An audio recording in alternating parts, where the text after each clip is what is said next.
আমরা এটাকে সাপোর্ট করি না বিরোধিতা করি, আমরা কিছু বলছি না। আমরা বলছি যে আমরা as a non political intellectual tribal আমরা ত্রিপুরাতে দেখছি এই দাবিগুলিকে কেন্দ্র করে অনেক রকম উল্টাপুল্টা হচ্ছে।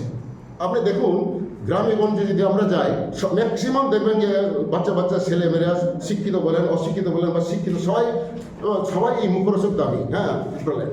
এখন কথা হচ্ছে, আমরা এখানে বলেছি, আমাদের ডাক্তার সত্যরঞ্জন বাবু বলেছেন, এখানে ওনার কথা বলেছেন, আমাদের প্রশ্ন হচ্ছে এই যে ট্রাইবেলরা সবাই এই গ্রেটার ত্রিপুরাল্যান্ডে বা ত্রিপুরাল্যান্ড দাবি করে তাদেরকে প্রতিনিধি না তাদেরকে পাঠায়, এই যে আইপিএফটিকে পাঠালো, আইপিএফটি ট্রাইবেলের মধ্যে কি বললো যে এবার আমরা সবাই বিজেপির সঙ্গে মিলে আমরা দাঁড়িয়েছি, আমরা হইলে পরেই আমরা ত্রিপুরাল্যান্ড পেয়ে যাব।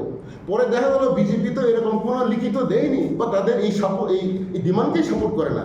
তাইলে পরে আমরা এই আর্টিস্টের পক্ষে বলছি যে আইপিএফটি দল যারা সরলমতি ট্রাইবেলদেরকে এবারে জিতলে পরে এবার গভর্নমেন্ট আসলে পরেই আমরা গ্রেটার ত্রিপুরাল্যান্ড পাবো বলে তারা প্রচার করছে, দে আর রেসপন্সিবল।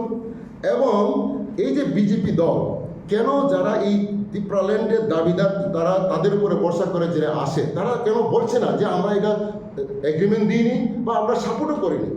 এবং এট দি সেম টাইম আমরা এখনও বলছি যে এখন এলো ওরা তো এই যে আইপিএফটি তো এখন এটা প্রায় দুর্বল হয়ে গেছে, কারণ এর দাবিটা হাইজ্যাক হয়ে গেছে মাথার কাছে। আবার এটা ত্রিপুরাল্যান্ড ছিল, এটা গ্রেটার ত্রিপুরাল্যান্ড হয়ে গেছে ব্যাপারটা।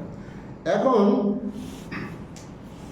সিএ যে আইন হয়েছিল, এই আইনকে বিরোধিতা করে কিন্তু এই মাদক বাড়িতে ইত্যাদিতে মাধ্যম হয়েছে, ফায়ারিং টায়ারিং হয়েছে, তারপরের থেকে এই মাথা হয়েছে মহারাজ প্রদ্যুৎ মানিকের নেতৃত্বে। এবং উনি